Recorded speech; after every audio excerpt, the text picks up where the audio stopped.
This is Talk Business and Politics with Roby Brock. Welcome to this edition of Talk Business and Politics. I'm joined by John Brummett of the Arkansas Democrat-Gazette. Good to see you as always. Good to be here. So we have some new polling numbers to digest. Yes, you do. The first of this week here. Very interesting stuff. We have an Asa Hutchinson job approval number for the 2nd Congressional District of 70%. We have a Joe Biden leading Donald Trump by 4 points, again, in the 2nd Congressional District. And we have French Hill with a 1.5 point lead over Joyce Elliott in the 2nd Congressional District.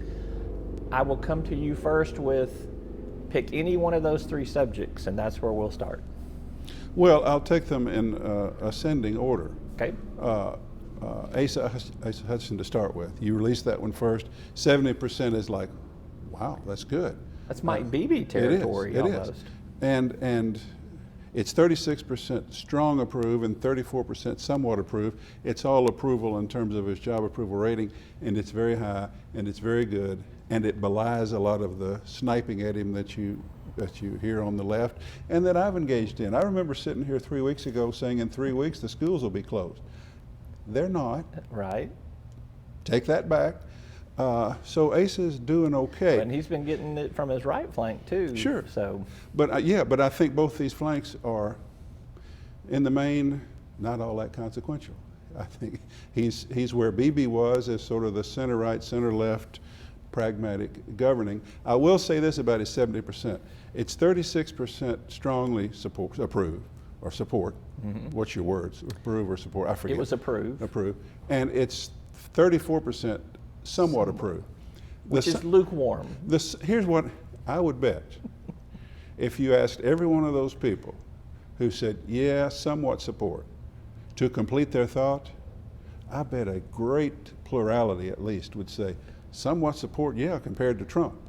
I think that's what you do, because I think he benefits by the fact that he is day-to-day responsive and responsible, and has taken some tough decisions. Not all of them right, not all of them that I have embraced or that others have, or that nobody's embraced all of them, but he has led, and he's led in a modulated, seemingly responsible way.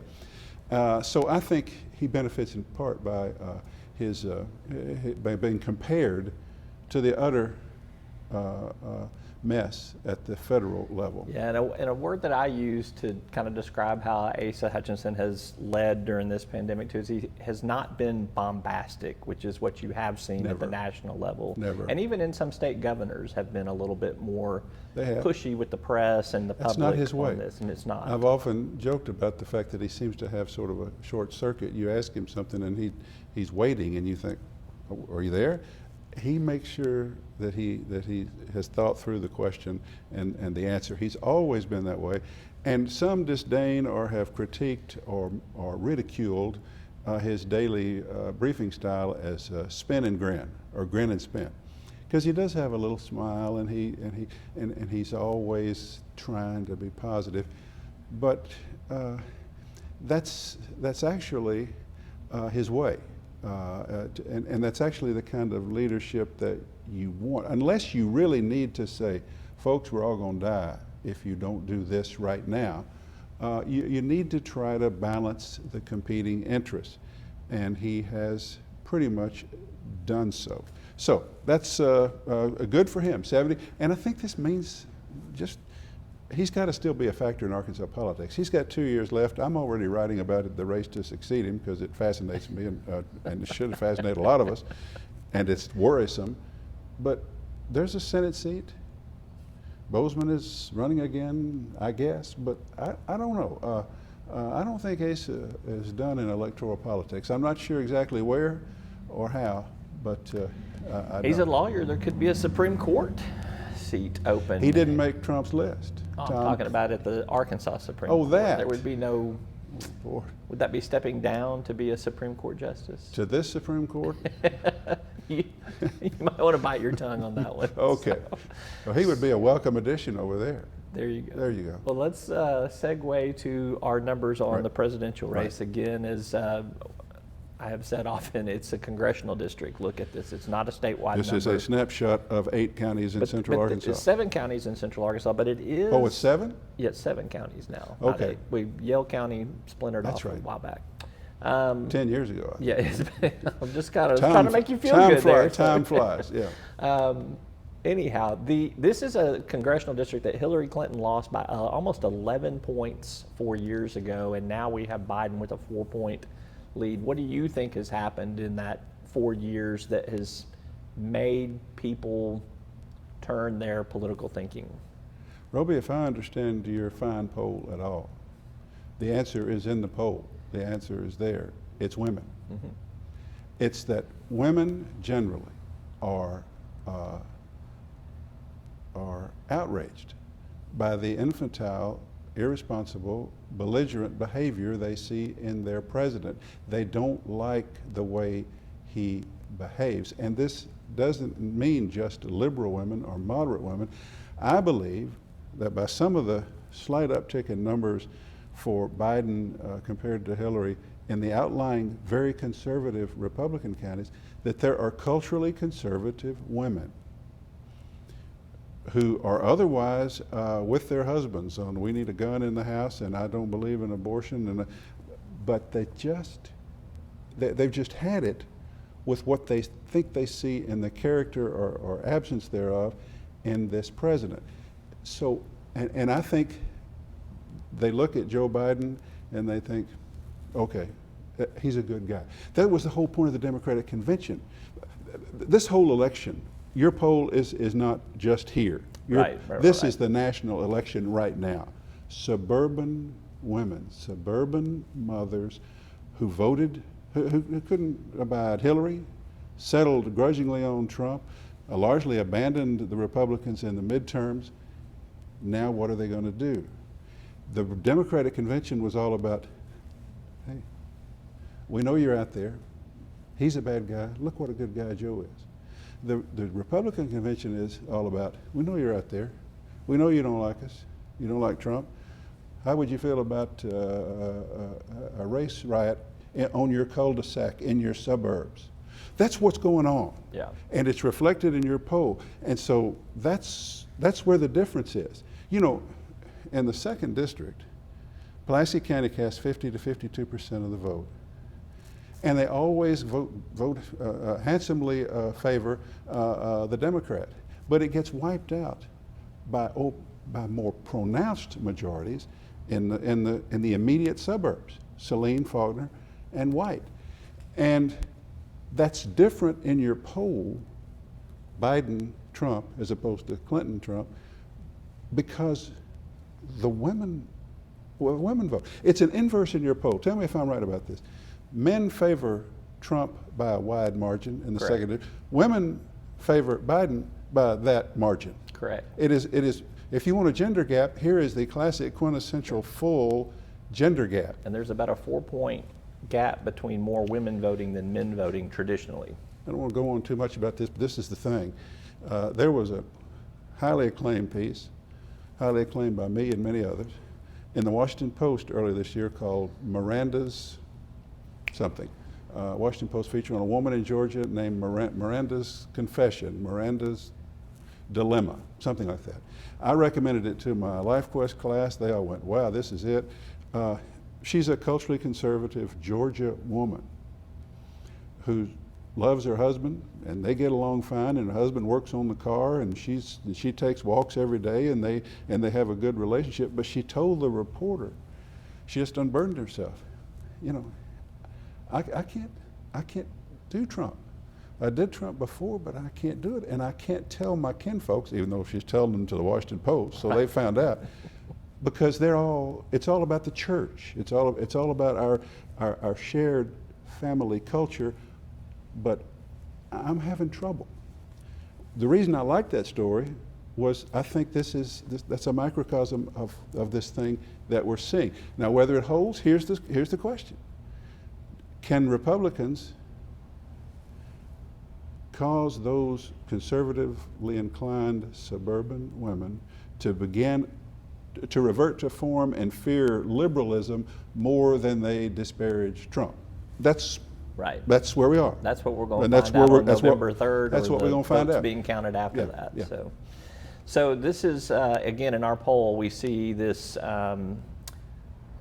synchronicity might be the best word here. Joyce Elliott tracking Joe Biden behind by a few points, Yeah. but still seeing similar characteristics in all the demographics, and the same thing for French Hill with Trump supporters. I mean, Yeah, it's fully nationalized and all about Trump. correct. And so you've got Joyce Elliott doing better, at least in our poll right now, in Saline County and Faulkner County in particular, where a Democrat normally gets a mid-20s to high 20s. She's in the mid-30s to high 30s, and that's the difference in what's making this Well, let me race tell so you, if close. that holds, Pardon? if that holds, Right. and they turn out That's to, the old Vic Snyder model. yeah, Vic Snyder could limit his hemorrhaging out there because he was a ethical, transparently ethical, good guy, a doctor and a Marine and a lawyer and Mr. St. Vic.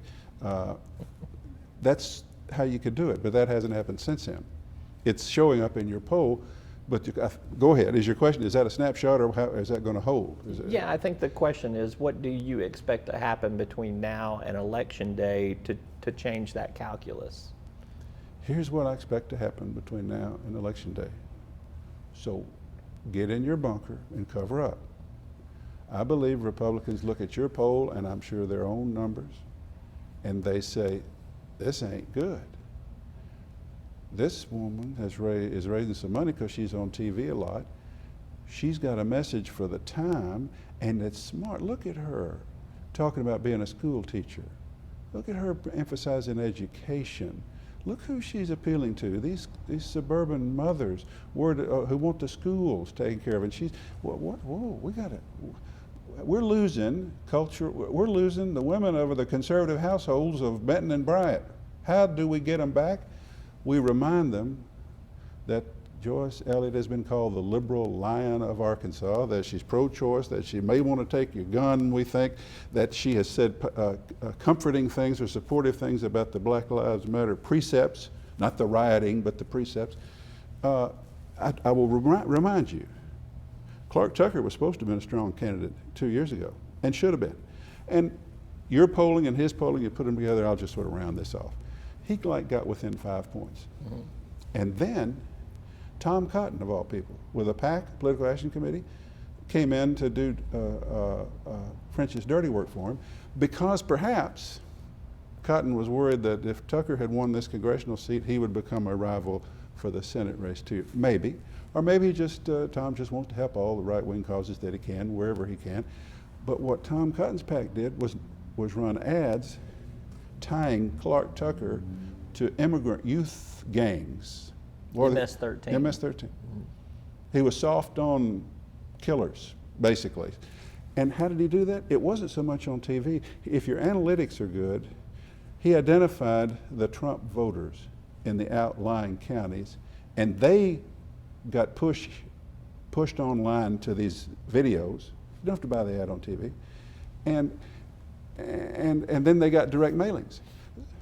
And I remember after the campaign, Clark Tucker was asking me, where were you when all this was happening? Well, I wasn't getting the emails, I wasn't getting the push emails, I wasn't getting the mailings. So, but I should have been, and I'll be looking for that stuff this time.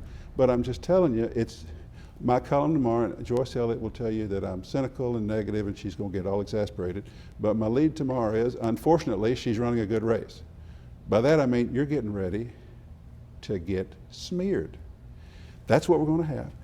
I believe that whereas Clark Tucker responded by saying, where is the decency, which turned out to be in 46%, you got to get right back at him.